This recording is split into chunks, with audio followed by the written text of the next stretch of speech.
A ver, lo que vamos a desglosar hoy suena a guión de Hollywood, pero créanme, es la historia real, la de verdad, la que le dio vida a una de las leyendas más grandes del cine. Ok, vamos a hacer un trato. Olvídense de Coppola. Olvídense de los Corleone por un ratito. Porque hoy nos metemos en la mafia de verdad, en la traición que fue tan brutal y tan empresarial que terminó inspirando El Padrino. Esto pasó mucho antes de que alguien gritara ¡acción! ¿Y saben cómo empiezan los mejores chismes? Con una cena. Sí, una simple comida en Coney Island. Pero esta no fue una cena cualquiera. Esta terminó con el jefe más temido de Nueva York muerto sobre la mesa. Y de paso, cambió para siempre cómo funcionaba la mafia en todo el país. A ver, viajemos un poco en el tiempo. Imaginen la escena. Estamos en Nueva York, año 1931, plena ley seca. El alcohol ilegal corre como río, el dinero ni se diga. Y en las calles, la tensión entre mafiosos es tan densa que, de verdad, se podría cortar con una navaja. En medio de todo ese caos, la mafia italiana estaba básicamente en una guerra civil, una guerra súper sangrienta. Pero ojo, no era solo por quién controlaba qué esquina. No. Esto era más profundo. Era una guerra de ideas. Los dinosaurios contra los tiburones jóvenes. La vieja escuela contra la nueva. Y a ver, ¿quiénes eran los líderes de estos bandos? Por un lado teníamos a Joe Masseria, el jefe, un tipo de la vieja escuela, de esos que mandaban con mano de hierro, puro miedo y tradición siciliana, el capo absoluto. Y del otro lado, bueno, no tan del otro lado todavía, estaba su mano derecha, su protegido, un joven llamado Lucky Luciano. Y Luciano era otra cosa, un visionario. Él no veía matones, veía un negocio, veía una corporación. Y aquí es donde Luciano se da cuenta de algo que es, a la vez, brillante y absolutamente aterrador. Entendió que para que la mafia se modernizara, para que se convirtiera en el imperio millonario que él imaginaba, los viejos jefes, los mustache pits, como les decían, incluido su propio jefe, Masseria, simplemente tenían que ser eliminados, borrados del mapa. Bueno, llegamos a la parte buena del chisme. A ver, piénsenlo. ¿Cómo matas a tu propio jefe, al hombre más poderoso del bajo mundo, sin que todo explote en otra guerra todavía peor? Pues Luciano no improvisó. No.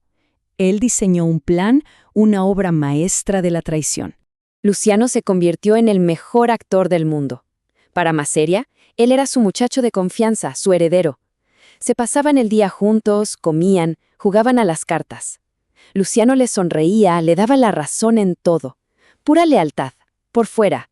Porque por dentro, cada una de esas sonrisas, cada partida de cartas, era solo para ganarse la confianza del hombre al que ya había sentenciado a muerte.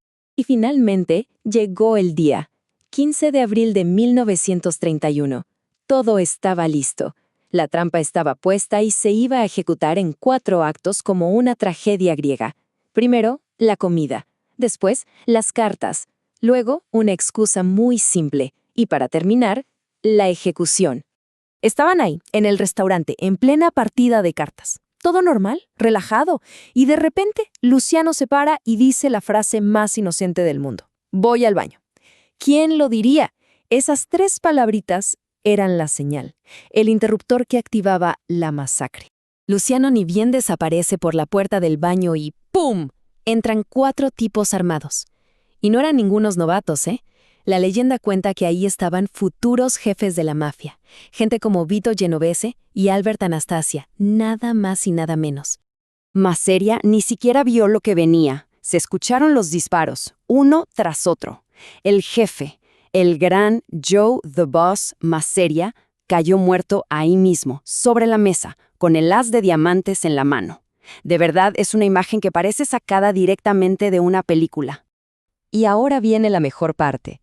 Unos minutos después, sale Luciano del baño. Ve la escena y pone la mejor cara de sorpresa y horror que se puedan imaginar. Cuando llega la policía, él es solo un testigo más. «¿Qué cosa tan terrible?», les dice. ¿Y quién iba a sospechar? Él no estaba ahí.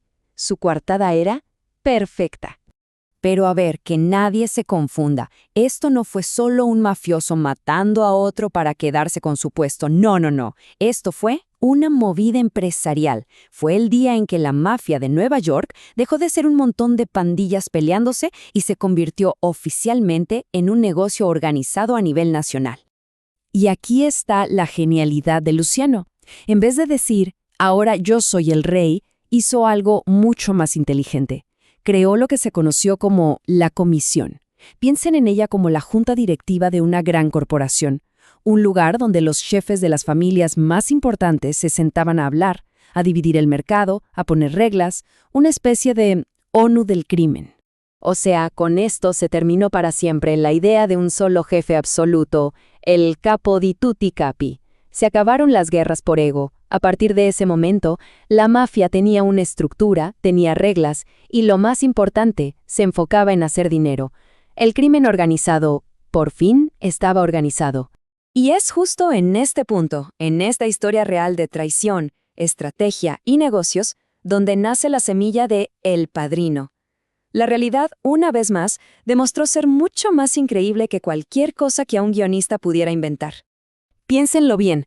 ¿Cuáles son los temas de la película? La traición del círculo más íntimo. Check.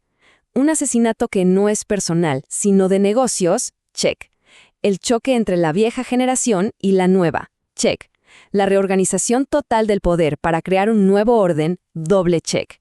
Todo viene de esta historia. Y este es el punto clave, lo que de verdad tenemos que entender. Luciano no lo hizo por odio, ni por venganza. Lo hizo porque era un buen movimiento de negocios. Fue frío, fue calculado. Como diría Michael Corleone años después, no es personal, Sonny, son solo negocios. Y si todavía queda alguna duda de lo perfecto que fue su plan, les dejo un dato, un solo número: 0. ¿Saben qué es 0? Es la cantidad de veces que Lucky Luciano fue acusado, ni hablemos de condenado, por el asesinato de su jefe. Se salió con la suya. Limpiamente. Así que al final del día, el chisme de verdad, la moraleja de esta historia tan oscura, es bastante cínica pero muy real. En la mafia, la lealtad es todo, hasta que deja de serlo. El respeto se gana, pero el poder se toma. Y a veces, el negocio más rentable es la traición. Y con esto cerramos, pero con una pregunta flotando en el aire. ¿Lucky Luciano fue un simple traidor? ¿El peor de todos? ¿O fue un genio visionario? ¿Un reformador que modernizó su industria de la única manera que sabía? ¿Un monstruo? ¿O un innovador? Quizás, y esto es lo más inquietante, fue las dos cosas a la vez.